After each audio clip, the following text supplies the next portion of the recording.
Have you ever stopped to think about what really happens when we manage to see beyond the stories our society tells? When we realize that the grand narratives organizing our lives are, in essence, human constructions? There is something profoundly unsettling in this awakening, a nearly physical sensation of vertigo, as if the ground beneath our feet suddenly turned into quicksand. Many of us experience fleeting moments of this clarity, usually late at night, when the distractions of the day fade and we are left alone with our thoughts. In these moments, we may briefly sense that the structures giving meaning to our existence are more fragile than we'd like to admit, but we quickly suppress this feeling. We return to the safety of our routines, our established beliefs, our tangible goals. And perhaps that's wise, because there is a genuine danger in seeing too far beyond the narrative. This is the paradox I want to explore today. Why truth, which we so highly value as an ideal, can become a threat when applied to the very structures that sustain our collective sanity. For hundreds of thousands of years, humans lived in small hunter-gatherer groups where shared narratives rarely extended beyond the immediate tribe and known territory. Stories were local, orally transmitted, and adapted to the group's immediate needs. When humans began forming larger societies, roughly 12,000 years ago, with the advent of the agricultural revolution, a new and unprecedented challenge arose: how to coordinate the actions and beliefs of thousands or eventually millions of individuals who would never meet in person. The answer was the creation of grand narratives. Shared myths about gods, nations, money, laws, and institutions. These weren't mere stories for entertainment, but the very foundations that made large-scale cooperation possible. Israeli historian Yuval Noah Harari calls these constructions imagined orders and identifies a crucial characteristic.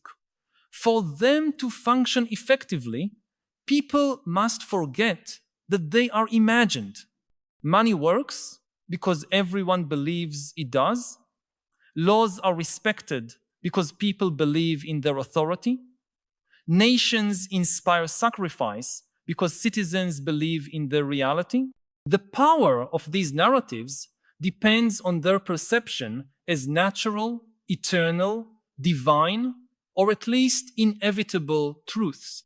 The moment we start to see them as contingent human constructions, they begin to lose their power over us. This is not a new observation. In ancient Greece, Plato already expressed concern about how certain truths could destabilize society. In his ideal republic, he defended what he called the noble lie, a founding myth that would justify the hierarchical social structure of his utopia. Plato recognized something deeply counterintuitive: that some forms of collective illusion may be necessary for social stability. He saw this not as cynicism, but as practical necessity. A society without unifying myths would be incapable of inspiring loyalty, sacrifice, and cooperation among strangers. In the centuries that followed, the forms of these narratives changed, but their function remained similar. Organized religions provided comprehensive cosmologies, placing human existence within a larger divine plan. Nation-states created collective identities based on stories of shared pasts and common destinies. Political ideologies offered visions of ideal social organization and paths to achieve it. All these constructions, though different in content, share the same structural function: to create meaning and cohesion on a social scale. Entering modernity, particularly with the Enlightenment, we saw a fascinating new development. Skepticism toward traditional narratives, especially religious ones, became itself a dominant narrative. The pursuit of objective truth, separated from tradition and superstition, became a fundamental value. But there was an internal tension in this project. If we applied the same skeptical scrutiny to the very values of the Enlightenment, or to notions of progress, reason, and individual autonomy, what would remain? Philosopher Nietzsche saw this contradiction. His famous declaration that God is dead was not merely a rejection of religion, but an anguished recognition that the foundations of Western moral certainty were crumbling. When Nietzsche said that there are no facts, only interpretations, he wasn't advocating simplistic relativism, but acknowledging a disturbing truth. Even our most basic notions of truth and meaning are built within specific narrative structures. And if those structures disintegrate, what remains? This is the vertigo of nihilism that so haunted him. It's not that truth doesn't exist, but that raw truth, stripped of human meaning, may be unbearable or at the very least insufficient for living a fully human life. In the 20th century, these questions were explored in even more radical ways. Thinkers like Michel Foucault examined how dominant narratives are inseparable from systems of power, while Jean Baudrillard suggested that we have entered an age of simulacra, where representations of reality have become more important than reality itself. Postmodern theory, in its many forms, took this narrative skepticism to the extreme, questioning every claim to universal or objective truth. For many, this deconstructive impulse represented liberation. By recognizing the constructed nature of all narratives, we could free ourselves from oppressive systems, creating new stories that were more inclusive and just. But others saw danger in this approach. If every narrative is equally a construction, if there is no firm ground for distinguishing between more or less truthful narratives, how do we avoid falling into paralyzing relativism? How do we preserve the social cohesion necessary to face collective challenges? This tension has intensified dramatically with the advent of the digital age. The internet, especially social media, has created an unprecedented environment for the proliferation and fragmentation of narratives. The initial promise was democratic. More voices, more perspectives, a freer flow of information. But the result has often been chaos. Algorithms designed to maximize engagement favor emotionally charged content, conspiracy theories, and all kinds of tribalism.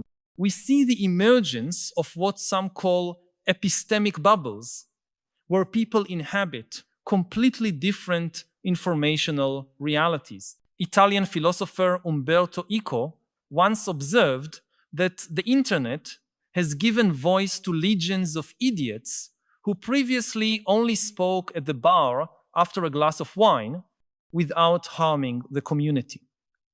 This provocative remark captures something important about the risks of radical narrative democratization. When every voice seems equally legitimate, regardless of expertise, method, or evidence, how do we distinguish between reliable information and misinformation?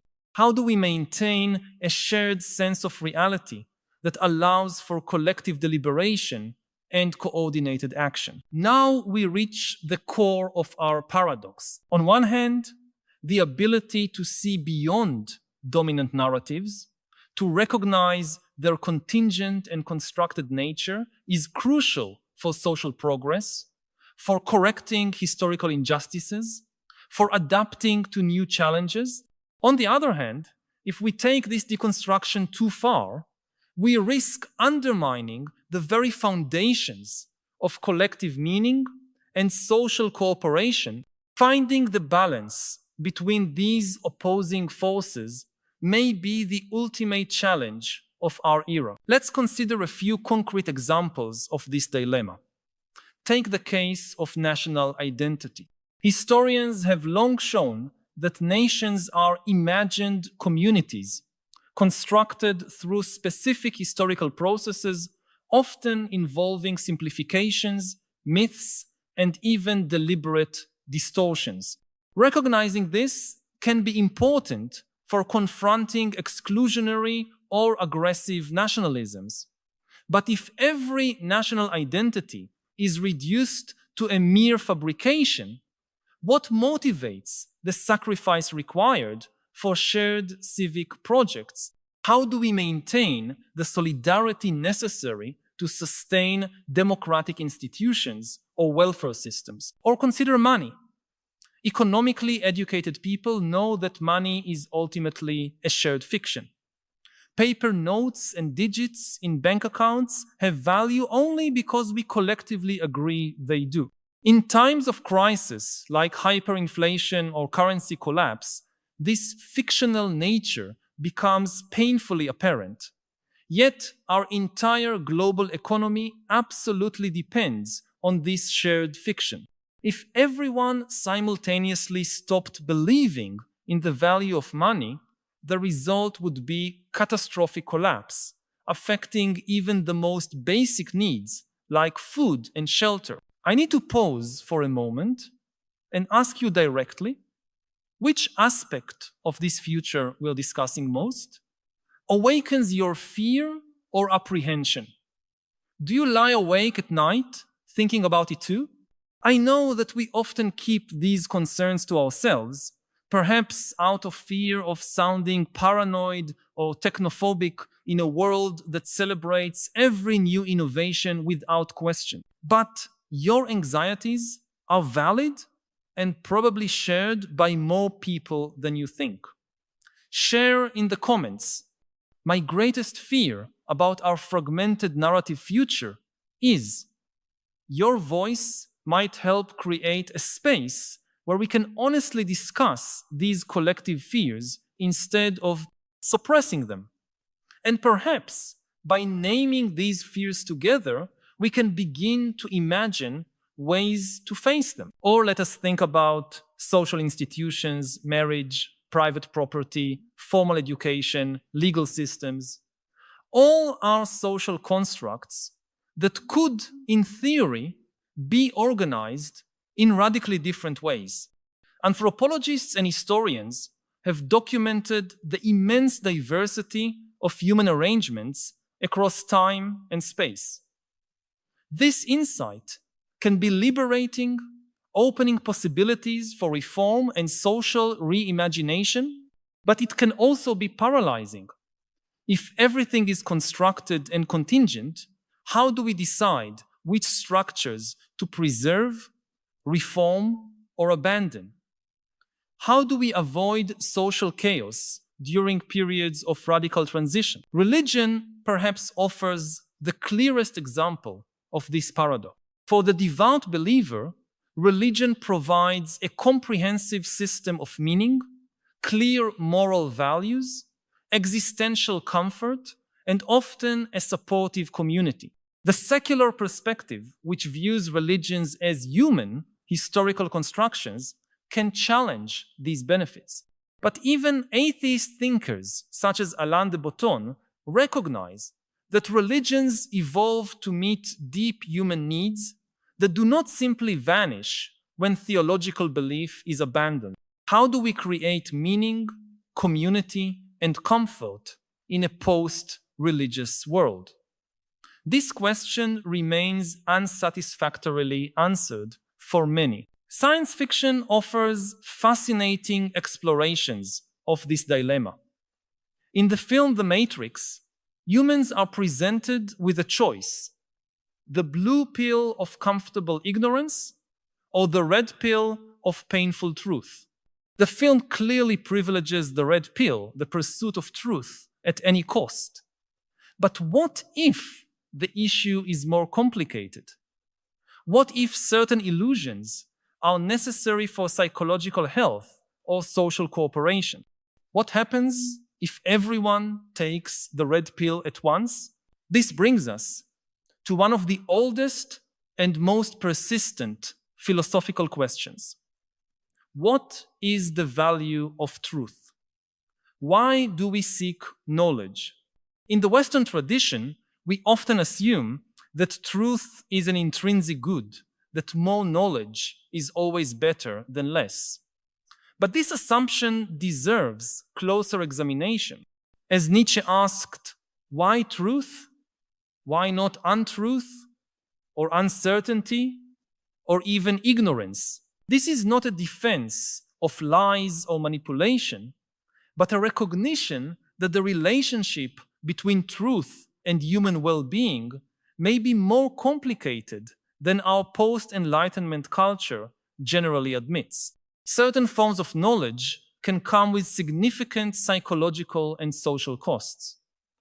The ability to see beyond narratives can be both liberating and alienating. The psychologist Ernest Becker, in his book The Denial of Death, argued that much of human culture functions as an immortality project, an elaborate denial of our inevitable mortality. Religions promise life after death. Secular cultures offer symbolic immortality through achievements, fame, descendants, or identification with projects larger than individual life. By exposing these mechanisms as psychological coping strategies, are we truly helping people? Or are we undermining systems that evolved precisely to protect us from truths that might be psychologically unbearable? Perhaps most disturbing is recognizing that none of us is immune to this dilemma. Even those who pride themselves on skepticism, rationality, and the willingness to face uncomfortable truths depend on narratives to make sense of existence. The idea that we can stand completely outside of narratives, view them objectively from some privileged point beyond culture, is itself an illusion.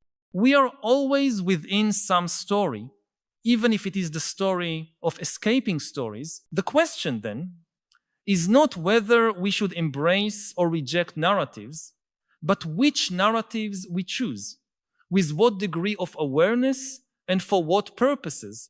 How do we navigate between the twin poles of blind dogmatism and paralyzing nihilism? How do we maintain narratives robust enough to sustain meaning and cooperation, yet open to revision, growth, and adaptation? Consider how different societies have faced this challenge. Japan, for example, has maintained a fascinating balance between rapid modernization and the preservation of cultural traditions. To what extent does this reflect a more sophisticated approach to collective narratives? Or think of how post-colonial nations struggle to build national identities that acknowledge traumatic histories while still inspiring hope and unity. What lessons can we learn from these ongoing social experiments? Scandinavia offers another interesting example. These are highly secular societies that still maintain exceptional levels of social trust, cooperation, and well-being. What narratives have replaced traditional religion in these contexts? How do they sustain meaning and solidarity without resorting to transcendent founding myths? Returning to digital technology, we see how it intensifies this dilemma. On one hand, the internet has democratized access to information, allowing previously suppressed truths to surface and challenge official narratives. On the other, it has created an environment where false narratives spread as quickly as true ones, where algorithms optimized for engagement favor divisive, polarizing content. Political philosopher Michael Sandel argues that we have lost the art of civil discourse precisely because we avoid substantive engagement with questions of value and meaning. By trying to build politics purely on individual rights and economic efficiency, he says, we create a vacuum easily filled by populism, tribalism, and fundamentalism. Perhaps the solution is not less engagement with meaning-laden narratives, but more, though, in a more reflective and open form. Evolutionary biology offers a helpful perspective here. As a species, we evolved as storytellers. Our capacity to create and believe in shared fictions is not a design flaw, but a crucial adaptation that enabled large-scale cooperation. Anthropologist and evolutionary theorist Joseph Henrich argues that this ability for cumulative cultural transmission, including shared narratives, is what sets us apart from other intelligent species. This suggests that abandoning shared narratives entirely is not only undesirable, but possibly impossible for creatures like us. If we accept this, the question becomes, how do we make the best use of this evolutionary trait? How do we create and maintain narratives that are simultaneously inspiring and flexible, unifying and inclusive, meaningful and adaptable? A promising approach comes from German philosopher Hans-Georg Gadamer and his concept of the fusion of horizons. Gadamer argued that genuine understanding does not come from completely escaping our own cultural perspective, which is impossible, but from engaging respectfully with other perspectives in ways that expand our own interpretive horizon. This suggests a relationship to narratives that is neither uncritical acceptance nor total rejection, but continuous dialogical engagement. Another useful model comes from psychologist and philosopher William James and his pragmatism. James suggested judging ideas not merely by their abstract truth, but by their practical consequences for human life. Some narratives, even if not literally true in an absolute sense, can be true enough if they lead to richer, more meaningful, more connected lives. This pragmatic approach avoids both dogmatism and nihilism. Writer Rebecca Solnit offers another valuable perspective. In her book, Hope in the Dark, she argues for a form of hope that depends neither on certainty nor on naive optimism. Hope, Solnit suggests, is the embrace of the uncertainty of human history, recognizing both its tragedies and its surprising openings. This form of hope may be a model for how to inhabit narratives provisionally, committedly, but not dogmatically. This brings us back to our initial paradox. The danger of seeing beyond the narrative is not that truth is inherently harmful, but that certain kinds of truth, approached in certain ways, can undermine the very structures that sustain meaning and human cooperation. The solution is neither blind acceptance of traditional narratives nor their radical rejection, but a more mature, reflective relationship with our shared stories. What does this mean in practice? For individuals, it suggests an attitude of humble curiosity. We can critically examine the narratives we inherit, question their assumptions, recognize their limitations, yet still appreciate their value and function. We can hold our dearest beliefs with what philosopher Richard Rorty called irony, an acknowledgement of their contingency and limitation, that does not diminish their power in our lives. For communities and societies, it suggests the need for spaces where different narratives can be explored, debated, and revised in a spirit of mutual respect.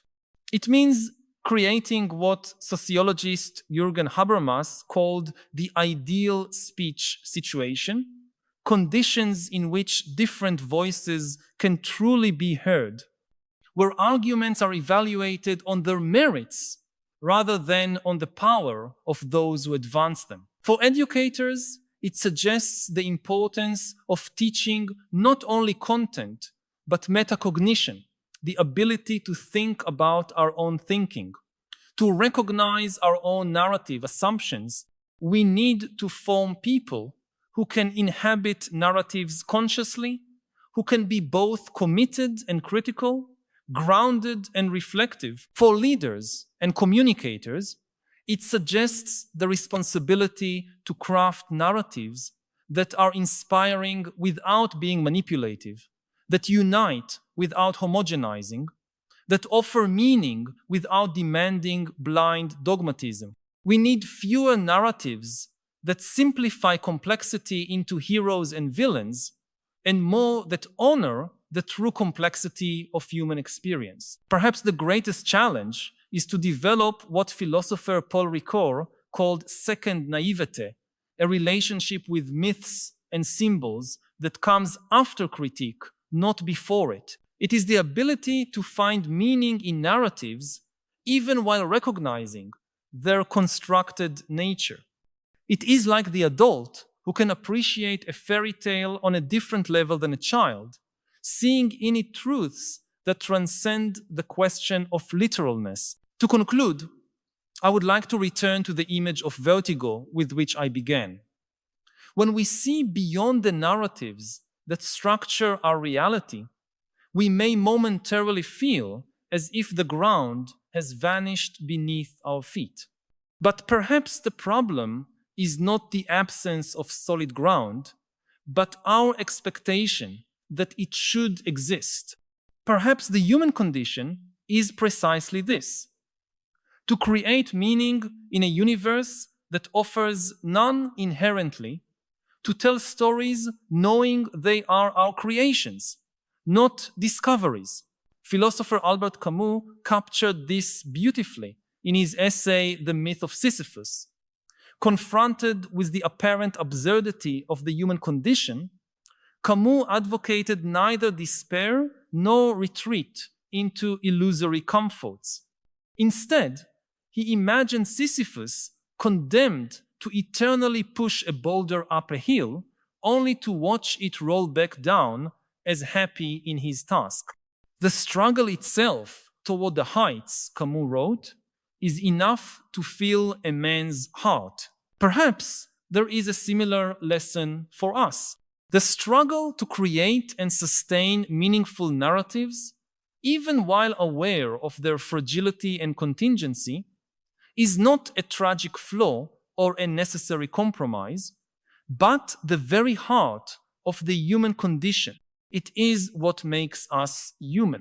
Seeing beyond the narrative need not lead to despair or nihilism if we accept that the meaning we create, though not eternal or absolute, is still real in its consequences and worthy of our care and commitment. If these reflections have touched on something you've been feeling but perhaps have not found the words to express, know that you are not alone.